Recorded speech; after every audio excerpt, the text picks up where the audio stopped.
JB chemicals and pharmaceuticals के निदेशक मंडल ने बच्चों के इलाज से जुड़े 4 दवा ब्रांड के डॉक्टर रेड्डीज लेबोरेटरीज से अधिग्रहण प्रस्ताव को मंजूरी दे दी है। ये सौदा करीब 98 करोड़ रुपए का है। कंपनी ने शेयर बाजार को दी सूचना में कहा कि जेबी केमिकल्स एंड फार्मास्यूटिकल्स के निदेशक मंडल की 29 जून को हुई बैठक में डॉक्टर रेड्डीज से कुछ ब्रांड के अधिग्रहण प्रस्ताव को मंजूरी दे दी गई है। सौदे के तहत इसकी बिक्री भारत के भीतर होगी।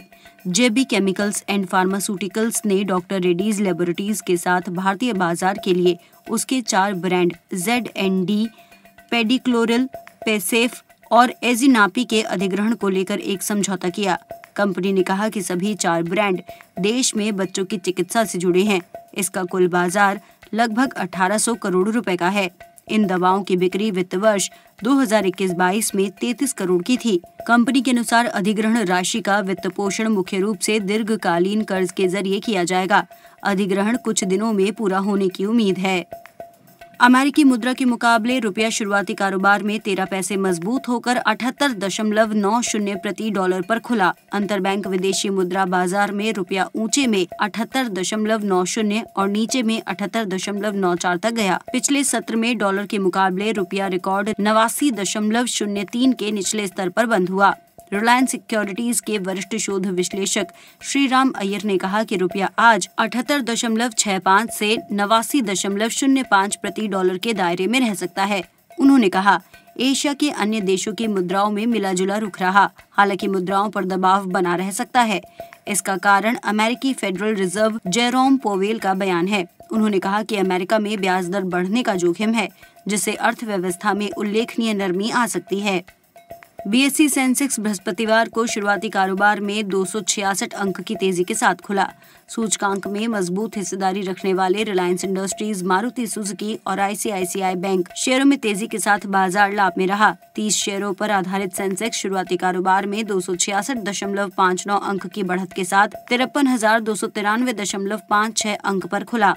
नेशनल स्टॉक एक्सचेंज का निफ्टी भी 70.6 अंक की तेजी के साथ 15,869.70 अंक पर खुला। सेंसेक्स शेयरों में Kotak Mahindra bank, Tata steel, Reliance industries, Maruti Suzuki India, axis bank और आईसीआईसीआई बैंक प्रमुख रूप से लाभ में रहे। दूसरी तरफ नुकसान में रहने वाले शेयरों में Bajaj finance, Hindustan Unilever, Mahindra and Mahindra और आईटीसी शामिल हैं। शेयर बाजार में लगातार गिरावट हो रही है और क्रिप्टो करेंसी बुरी तरह से प्रभावित हुई है। ऐसे में पोस्ट ऑफिस की छोटी बचत योजना में निवेश करने वाले लोगों को बड़ी खुशखबरी मिल सकती है, क्योंकि छोटी बचत योजना पर अधिक ब्याज मिल सकता है। पिछले 1 साल में सरकारी बॉन्ड यील्ड तेजी से बढ़ा, जिससे उम्मीद है कि इन बॉन्ड से जुड़ी छोटी बचत योजनाओं की ब्याज दरों में भी बढ़ोतरी होगी।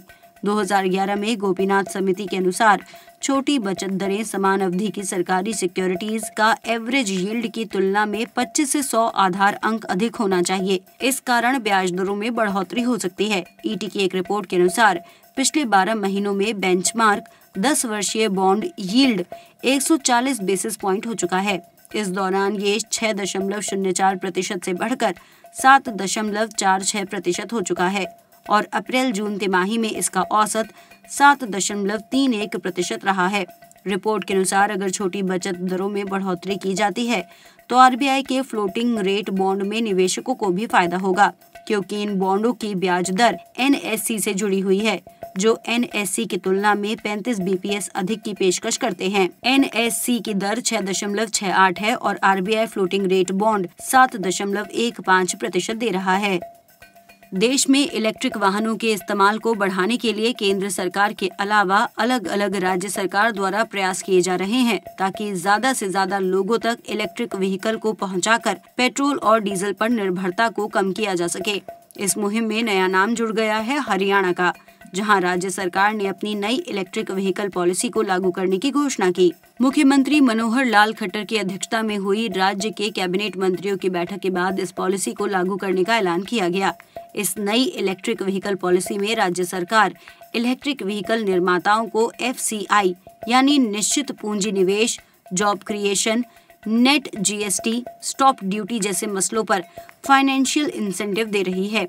इस इलेक्ट्रिक व्हीकल पॉलिसी के मुताबिक अगर आप हरियाणा राज्य के मूल निवासी हैं और आप नई इलेक्ट्रिक कार खरीदना चाहते हैं तो आपको नई इलेक्ट्रिक कार खरीदने पर राज्य सरकार की तरफ से 10 लाख रुपए तक की छूट मिलने वाली है। हरियाणा सरकार नई इलेक्ट्रिक कार खरीदने पर 15% तक की छूट दे रही है, जिसमें आप 70 लाख रुपए तक की कीमत वाली इलेक्ट्रिक कार खरीदने पर इस छूट का फायदा उठा सकते हैं, जिसमें आने वाले 20 वर्षों के लिए बिजली शुल्क के साथ स्टाम्प ड्यूटी का 100% रीइंबर्समेंट की पेशकश कर रही है। कोविड के बाद से अडानी ग्रुप के शेयरों ने स्टॉक मार्केट में तेजी से छलांग लगाई। इसके साथ 2022 में भी इनके कुछ शेयरों ने निवेशकों को अच्छे रिटर्न दिए हैं। इनमें से एक अडानी पावर के शेयर हैं, जिसने बिकवाली होने के बाद भी निवेशकों को अच्छे दाम दिए हैं।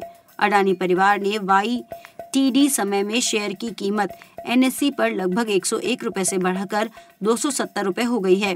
2022 में लगभग 165% की वृद्धि दर्ज की गई। हालांकि इस मल्टी बैगर अडानी स्टॉक का अपने शेयर धारकों को चौंका देने वाला रिटर्न देने का इतिहास रहा।